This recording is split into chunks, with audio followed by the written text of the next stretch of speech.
भगवद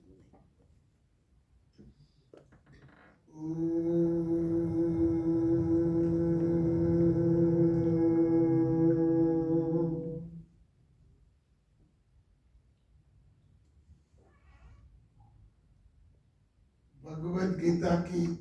परम पावन भूमि कुरुक्षेत्र में स्थित गुरुकुल कुरुक्षेत्र में हम हमारे आचार्य देवव्रत साहब के मार्गदर्शन में यहाँ विराजमान पद्मश्री डॉक्टर हरिओम साहब, डॉक्टर राम निवास जी, प्रदीप जी, मनीषा जी और सारे मेरे भाई बहन, हम जहाँ स्थित है अभी, जो विश्व की प्रथम और एकमात्र Gujarat natural farming science university, जो महाकाली की शक्तिपीठ और गायत्री मंत्र की उद्गाता भूमि है और ये गीता की उद्गाता भूमि है, मुझे लगता है कि ये गुरुकुल कुरुक्षेत्र और हमारे Gujarat natural farming science university में दोनों जगह नेचुरल फार्मिंग के गीत गाए जा रहे हैं और वो भी वैज्ञानिक रूप से, आध्यात्मिक रूप से। तो ये एक बड़ा अच्छा संगम है और मुझे लगता है कि ये युग परिवर्तन का एक नया आयाम दिख रहा है, युग परिवर्तन की एक नई सुबह दिख रही है। क्योंकि आज सुबह में हम गए करीब 6 बजे, तो इतनी ठंड थी और उसके बीच में हमारे बलजीत सिंह जी और हमारे राम निवास जी, मैंने एक प्रश्न पूछा छोटा सा कि हरियाणा और पंजाब में तो गेहूं की फसल पूरे भारतवर्ष के 60-70% से ज़्यादा होती है, लेकिन यहाँ से चना गायब हो गया है, ऐसा सुना था। लेकिन आज सुबह में हमने देखा कि इंटरक्रॉपिंग में इतने बढ़िया, इतने सुंदर और पुष्ट चने देख के, वो भी गेहूं के साथ, तो मुझे लगता है कि संयुक्त परिवार की जो भारतीय संस्कृति थी, वही संस्कृति हमारे नेचुरल यानी प्राकृतिक कृषि में जो हमारा मिश्र क्रॉप है, एक दूसरे को वो पूरक तत्व पूरा करती है। तो मुझे लगता है कि वैज्ञानिक सारे जो बोल चुके हैं उसमें ज्यादा ना कहते, मैं कम्युनिटी और आध्यात्मिक पे दो बात और कहना चाहता हूँ कि ये प्राकृतिक कृषि जो है, जिसको हम नेचुरल फार्मिंग कहते हैं, तो मैं बार बार हर जगह पे कह रहा हूँ कि let us work on natural farming with heart, because heart is most nature, and let our brain be utilized for our research and recognition for natural farming and awareness for the natural farming. So if we work with the heart, it is truly and it is vibrantly it is said that when natural farming is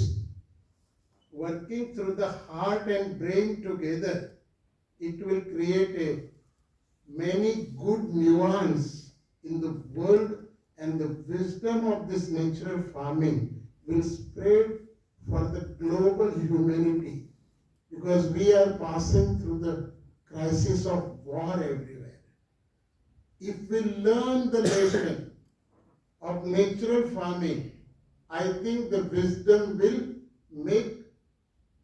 away all the wars in the world. ऐसे भगवद गीता में ही कहते हैं, आहार शुद्ध सत्व शुद्धि। अगर हमारा आहार शुद्ध होगा तो हमारा सत्व यानी एसेंस ऑफ लाइफ भी पवित्र होगा। तो मुझे लगता है कि ये भगवद गीता की भूमि है और हमारे जो पावागढ़ की और हमारे अमरेली की कॉलेज,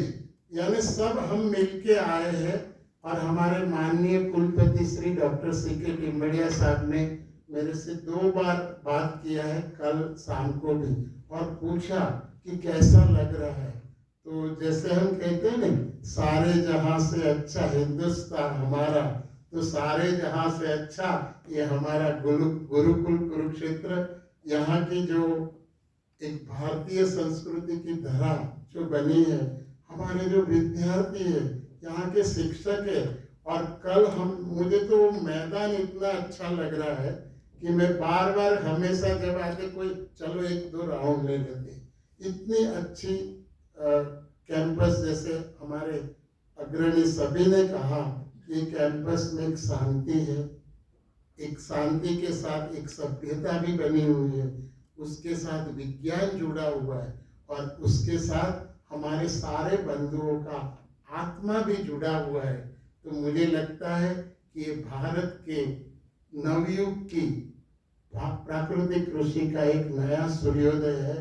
और ये सूर्योदय का मध्याह्न होते होते हम सब भी भाग्यशाली है। ऐसे कहा जाता है रामचरितमानस में, बड़े भाग मानुष तन पावा, सुर दुर्लभ सब ग्रंथ निगावा। तो मैं ऐसा हृदय से कहूँगा कि हम भी बड़े भाग्यशाली है कि हमें प्राकृतिक कृषि का आया इस उम्र में मिला है। हम भी इसको मल्टीप्लाई करें और हमारे साथ हमारी जो नेचुरल फार्मिंग की यूनिवर्सिटी के जो युवा वैज्ञानिक है, मैं तो बार बार कहता हूँ युवा देवो भव, यानी energy of youth and wisdom of the elders is the need of 21st century. तो सभी को धन्यवाद है और इस पावन धरा को मैं पुनः पुनः वंदन कर रहा हूँ और आप सबको Gujarat natural farming science university की ओर से आप सबको भी, वो भी आपका ही घर है, आप आइए, हमारे वहाँ रहिए, हम भी आते रहेंगे और मिलजुल के हम पूरे